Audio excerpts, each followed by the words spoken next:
Everyone wants to unlock the secret to financial success. Have you ever wondered why two people can earn the same salary, but 5 years later, one is driving a Tesla, living in their dream home, while the other is stuck in the same place, or even drowning in debt? It's a question I get asked all the time, and the answer is simpler than you think. It's not about luck. It's not even about how much you earn. It's about how you think about money. Let me tell you a short story. Meet Rohan and Aryan. They're fresh out of college, both landing entry-level jobs with the same salary, $40,000 a year. Now Rohan, he's caught in the moment. He wants the instant gratification, the latest gadgets, the fancy dinners, the weekend trips he sees everyone posting about online. He's thinking short-term. I'm young, I deserve to enjoy my money. And there's nothing inherently wrong with that, right? Except, it leads to a cycle of spending where he's living paycheck to paycheck.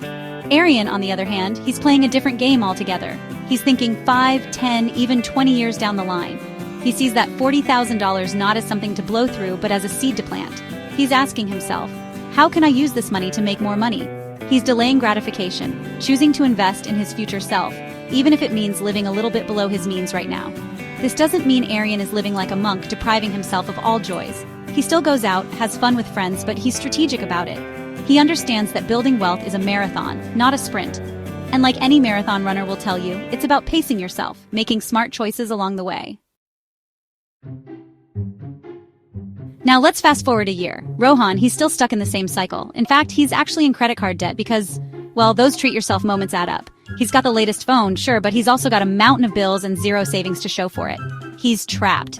Aryan, though, his investments are starting to grow. His side hustle is gaining traction. He reinvests most of his profits, understanding the power of compound interest. He's not making millions yet, but he's building momentum. He's creating a system where his money is working for him, not the other way around. See, Rohan is focused on liabilities, things that cost him money. That new phone? That's not an asset. That's a liability because it loses value the second he walks out of the store. The fancy dinners, the impulse purchases, they're all liabilities dragging him down. Aryan, on the other hand, is laser-focused on acquiring assets, things that appreciate in value over time, things that generate income. He sees his education as an asset, constantly investing in learning new skills. He buys books instead of clothes, attends seminars instead of concerts. He's building a portfolio of valuable assets that will continue to pay dividends long after the initial investment. This isn't about depriving yourself, it's about making smart choices. It's about asking yourself, will this purchase help me earn more money in the future? If the answer is no, then it's probably a liability disguised as an asset. 5 years later, the difference between Rohan and Aryan is staggering. Rohan is stuck in a job he hates, feeling trapped by his financial situation. He's still chasing the next quick fix, the next dopamine hit of a purchase, but it's a never-ending cycle. Aryan, meanwhile, he's quit his 9-to-5. He's running his own successful business, fueled by the skills he acquired and the assets he built. He's financially free, in control of his time, living life on his own terms. What's the difference? Aryan understood a fundamental truth that Rohan didn't. Knowledge is the ultimate asset. While Rohan was binge-watching the latest Netflix series, Aryan was binge-watching educational videos, devouring books on finance and entrepreneurship. He knew that the more he learned, the more he could earn. He wasn't afraid to invest in himself, to spend money on courses, mentors, and masterminds. He saw these as investments, not expenses.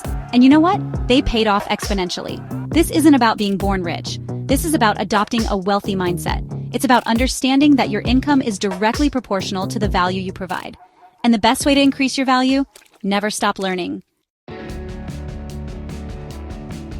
Look, you don't need to be born rich to think like the rich. It starts with small habits, intentional choices, and asking the right questions. Do I really need this? Can I invest instead of spending? What skill can I learn this month? The truth is, your bank balance follows your mindset. So the question is, are you thinking like Rohan or Aryan? If this story made you reflect, hit that like button. And if you're serious about changing your mindset and building real wealth, subscribe right now. Let's grow together.